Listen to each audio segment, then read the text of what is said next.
Research shows that more women than men feel unloved in their relationships. One of the things that I use as a tool when I'm working with clients is to talk about the 5 love languages by Gary Chapman.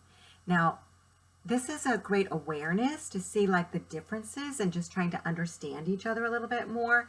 It's not necessarily a tool or a skill that's going to really dramatically improve or like save your marriage if you're in dire straits, but it's really a nice understanding sometimes to understand that we're all wired differently, not wrong, but differently, perfectly by God, right? Like God has designed this all just exactly the way we're supposed to be. But sometimes what we do, the language that we speak, our native tongue, is our love language. But it's not necessarily the way that our partner wants to be loved. And so, for instance, we might be doing acts of service, cooking dinner, doing all the nice things for him, but he actually doesn't feel loved. Huh, interesting, right? It's because maybe his love language is quality time, and he really wants to have more quality time with you. He'd rather take you out for dinner, but you're thinking, I don't want to spend the money going out for dinner. Like, I would rather be here at home with the kids and just, I'm a great cook kind of thing. But he's wanting to have quality time. So it's really interesting. The number one love language that people report most often is quality time for both men and women, that we really do desire to have more time together. It's interesting. My husband sometimes would want me to come to his office, and I'd be thinking, well, like, I go, but then you have nothing for me to do. I can't really help you because I'm a doer. I want to get things done. Well, but for him, if I just spend time even reading a book in his office, he feels a connection and he feels loved by me just by me hanging out with him. So interesting, right? So when we understand that oftentimes when we're thinking, well, he just doesn't love me, he might not be speaking your language. And it just takes some practice. So the beginning is becoming aware. And you can actually do a quiz on the 5lovelanguages.com, and you can figure out what yours is. My husband hates doing quizzes, so he won't do it. But I can kind of figure it out by watching how he shows me that he loves me. You can also do them for your kids. And it's very eye-opening when you realize your different kids and what they need. For sure makes a big difference in how, for instance, one of my kids, it is words of affirmation for him. And when I would yell at him, it was like a knife to his back, where the other kids could care less if I yelled at them, right? So it's more like a tool in your tool belt to start to be able to understand each other a little bit better, especially if you're striving for better communication. You want to communicate love, so you want to understand what their love language is. So the number one being quality time. Might be that guys love that shoulder to shoulder time. So just hanging out, even if he's watching a sports game, that you can just be reading a book or knitting. Doesn't matter, like you're just hanging out together.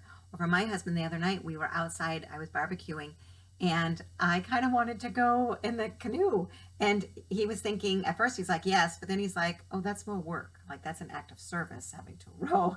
So then he was like, no, I'm actually really just enjoying this quality time with you. I was like, interesting. That's how he feels loved, okay? So the number 2 is physical touch for both men and women, although it is more often men that say that their love language is physical touch. The third is words of affirmation. So oftentimes if you just notice the person who's giving cards, likes to give cards, likes to write a note in there, or verbally affirming you and saying good things, they quite likely want to also receive the words of affirmation. Will make a big difference for them.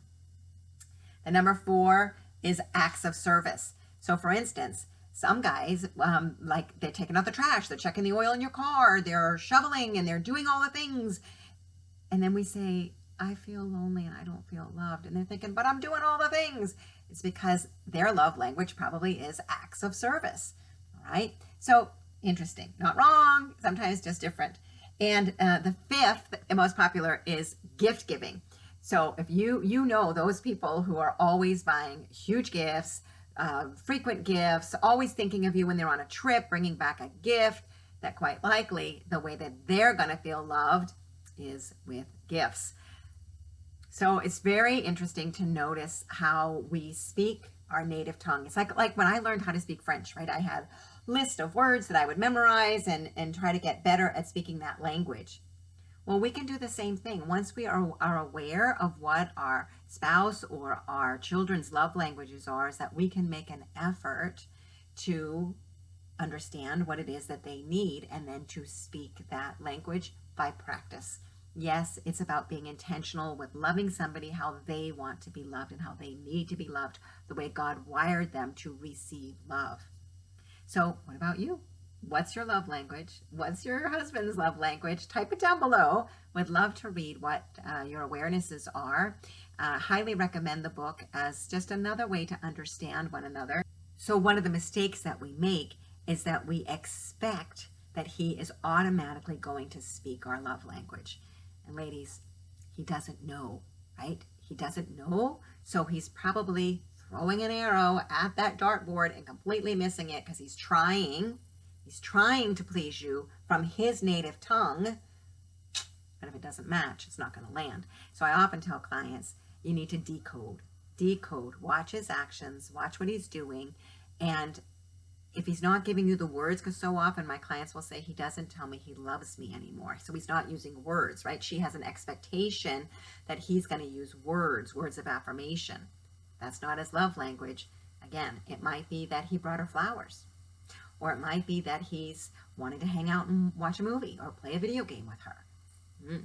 Will we receive those bids to connect that he's making based on his native tongue in order to feel that love and that connection? And so I'm going to invite you to receive whatever he's giving, however he's communicating, and to shift your expectation that he's going to speak your language.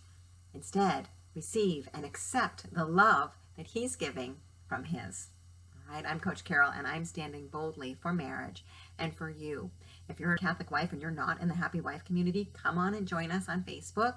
And be sure to like and subscribe by clicking the little bell so you're notified when I put out a new video, and subscribing. I have a goal of reaching 1,000 subscribers, so totally would love if you hit that subscribe button and leave a comment, okay?